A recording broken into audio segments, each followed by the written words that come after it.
Welcome to special health story. Prostate cancer గుర్తుపట్టడం ఎలా? మనకు తెలియకుండానే మనం ప్రోస్టేట్ క్యాన్సర్ బారిన పడి బాగా ముదిరిన తర్వాత నిస్సహాయ స్థితిలో పడిపోతున్నాం. 50 ఏళ్లు పైబడ్డ పురుషుల్లో ఎక్కువగా ప్రోస్టేట్ క్యాన్సర్ వచ్చే అవకాశం ఉంది. నెమ్మదిగా ఎదుగుతూ ఎలాంటి లక్షణాలు కనపరచదు కాబట్టి పరీక్ష చేయించుకుంటే తప్ప మామూలుగా గుర్తుపట్టడం కష్టం.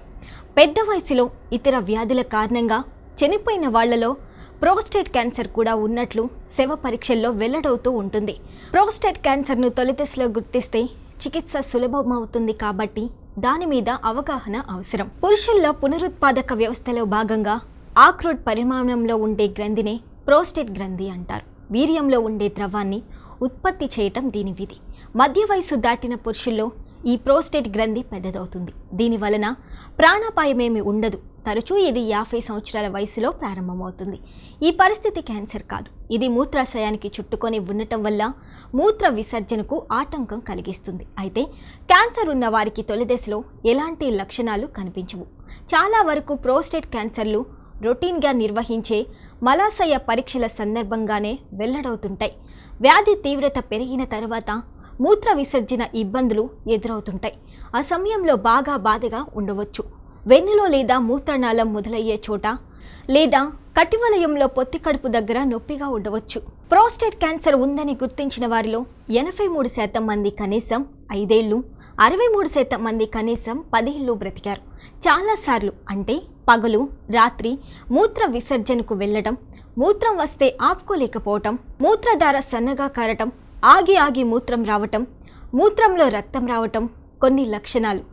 ప్రోస్టేట్ క్యాన్సర్ రావటానికి కారణాలేంటో పూర్తిగా తెలియనప్పటికీ ఇది కొన్ని కుటుంబాల్లో వంశపారంపర్యంగా వచ్చే అవకాశం ఉంది. కుటుంబంలో ఓ వ్యక్తి తండ్రి లేదా సోదరునికి ప్రోస్టేట్ క్యాన్సర్ ఉంటే ఆ వ్యక్తికి కూడా ఆ వ్యాధి వచ్చేందుకు సాధారణ వ్యక్తులతో పోలిస్తే రెట్టింపు అవకాశాలుంటాయి.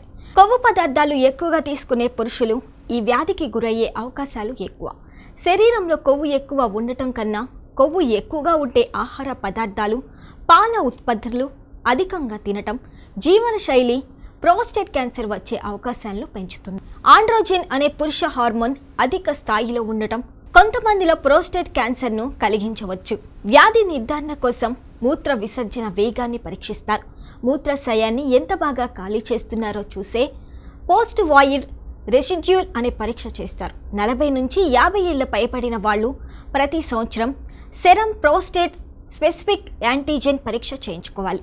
ఇంట్లో ఎవరికైనా ఈ వ్యాధి ఉన్నా, మూత్ర సంబంధిత ఇబ్బందులున్నా చేయించుకోవాలి. శస్త్రచికిత్స చేయకుండా ప్రోస్టేట్ పరిమాణాన్ని తగ్గించడంలో మందులు ఉపకరిస్తారు. మూత్రాశయం మీద ఒత్తిడి తగ్గించడానికి, ప్రోస్టేట్ వృద్ధిని ప్రోత్సహించే హార్మోన్లను అడ్డుకోవటానికి, మూత్ర విసర్జన తీవ్రతను తగ్గించటానికి మందులు పనికొస్తాయి. అయితే మందుల వల్ల ఫలితాలు రానప్పుడు సర్జరీని ఆశ్రయించక తప్పదు. వ్యాధి నిర్ధారణ పరీక్షలు జరగడానికి ముందే 31% మంది ప్రోస్టేట్ గ్రంథి సమీపంలోని కణజాలాల్లో క్యాన్సర్ వ్యాప్తి చెందిన వారున్నారు. ప్రోస్టేట్ నరాలకు సమీపంలోని నరాలకు చికిత్స చేయటం లేదా వాటిని తొలగించటం అంగస్తంభన సమస్యలకు దారితీయవచ్చు. తొలి దశలోనే ప్రోస్టేట్ గ్రంథి క్యాన్సర్ను గుర్తించి చికిత్స చేయడం అనేది కొంతమంది ఆయుర్దాయాన్ని పెంచినప్పటికీ మరెంతో మంది మీద ఎలాంటి ప్రభావము చూపలేకపోయింది. ఒక్కోసారి ఈ క్యాన్సర్ ఎముకలకు, శ్వాసనాళాలకు, ఊపిరితిత్తులకు వ్యాపిస్తుంది. దానికి ఇప్పుడు రేడియేషన్ థెరపీ అందుబాటులో ఉంది. ప్రతిరోజు శృంగారంలో పాల్గొంటే ప్రోస్టేట్ క్యాన్సర్ను నివారించవచ్చని, నెలలో సుమారు 20 సార్లు వీర్యస్థలనం చేసేవారిలో ప్రోస్టేట్ క్యాన్సర్ వచ్చే ప్రమాదం కొంతమేరకు తగ్గుతుందని హార్వర్డ్ పరిశోధకులు ఈ మధ్యనే చెప్పారు.